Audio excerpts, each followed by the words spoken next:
ये बॉर्डर से अभी हम लोग कोई कोबला नहीं है इधर। आप क्यों मार रहे हैं? आप क्यों इधर मार रहे हैं? वो जिस टाइम में आप आदिवासी को छोड़ रहे हैं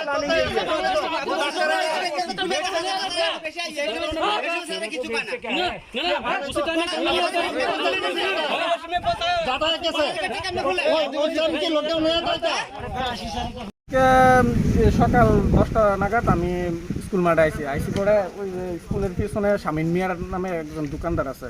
তো ওই দোকানদারে সাহেব কমানি কমান্ডার আইসে আয়া আমরা মাঠে। কমান্ডারের নাম কি? কমানি কমান্ডারের নামটা আমি জানি না, কেএল বর্মা মনে হয়। তো আমরা আগে গেছি, ঘটনাটা কি হইতেছে পরে দেখলাম শামিন মিয়ার মানে কোনো কথাবার্তা ছাড়াই মানে মাইক দূর করতেছে। দোকান কিরে খুলছে, লকডাউন দেশের মধ্যে করোনা। তারপরে আমরা গিয়া দিই তা 5 জন থেকে বেশি হলে 60 জন লোক হইব, হেরারও মারতে যাইতেছে লাঠি মাটি দিয়া। 60 জন লোক আসলো আর শামিন মিয়ার 1-2টা বাড়ি দেলাইছে, যেটা আমি দেখছি মানে ওইখানে গিয়া। আর এর আগেও আরো ঘটনা হয়েছে, মানে সাবাগান দোকানে যতগুলো দোকান আছে দোকানের মধ্যে মাছ আছে, সবজি মাছ ভাঙে গেছে। মানে কমান্ডার শুধু নাকি? হ্যাঁ, কমান্ডার সাথে এরপরে আমরা যত দেখলাম, আমি মাঠে দাঁড়িয়েছি, আমরা গেছি ক্যাম্পের থেকে 2 গাড়ি বিএসএফ আনছে, বিএসএফ জোয়ানের না আমরা মারতে আনছে, লাঠি বান্ধা বন্দুকে সাম্বার তুলে লাইছে। তারপরে আমরা সবাই ভয়ে মাঠের মধ্যে ডিস্টেন্স বজায় রেখে দাঁড়িয়ে রয়েছি। এরপরে আমরা পুলিশ আনছি। কোন থানা আনছে পরে? মধুপুর পিএস। আপনারা কি চান এখন? হ্যাঁ, আপনারা কি চান?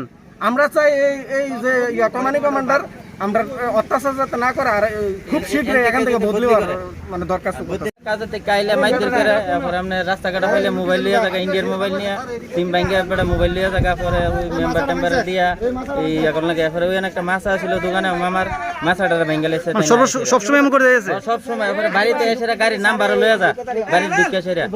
এরপরে আজকে বাংলাদেশের 14 জন গেছে কুচা ধরতো, তার কাটা পরে কাজ করে ডেইলি যা কুচা তো এই সময় করোনা না। এরপর তাই নেই স্যার, এরপরে আবার 2টার সময় তুলে আনে। আজকে গেছে ওই তো 2টার সময় উঠে আইব।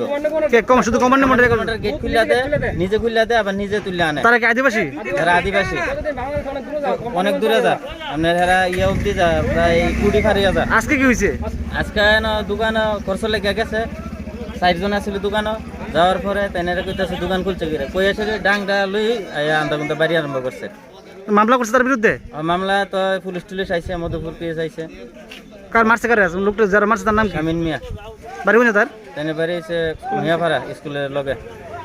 কমানি কমান্ডার উনি বিগত 3 মাস ধরে আমরা জ্বালা যন্ত্রণা করতেছে, প্লাস উনি বাংলাদেশে আদিবাসী তারা ফাটারের পরে ওইখানে বাংলাদেশে কিন্তু করোনা বেশি, ঠিক আছে, বাংলাদেশে কিন্তু করোনা বেশি, ওইখান থেকে করোনা আসতে পারে।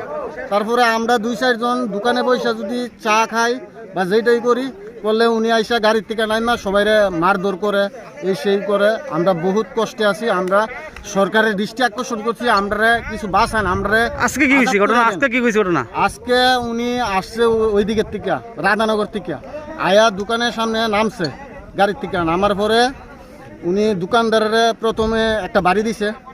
বাড়ি দেওয়ার পরে তারপরে তো আমরা আবার কয়েকজন পোলামান ছিলাম, তখন তারা বাড়ি যখন পুড়ছে বা মারতে আইসে আমরা ভিডিও করছি, ওইটা লই একটু ইয়ে হয়েছে। মানে অযথাই আমরা হয়রানি করতেছে, অযথা হয়রানি করতেছে বিগত 3 মাস ধরে। এখন আমরা কি চান? এখন আমরা সুস্থ বিচার চাই।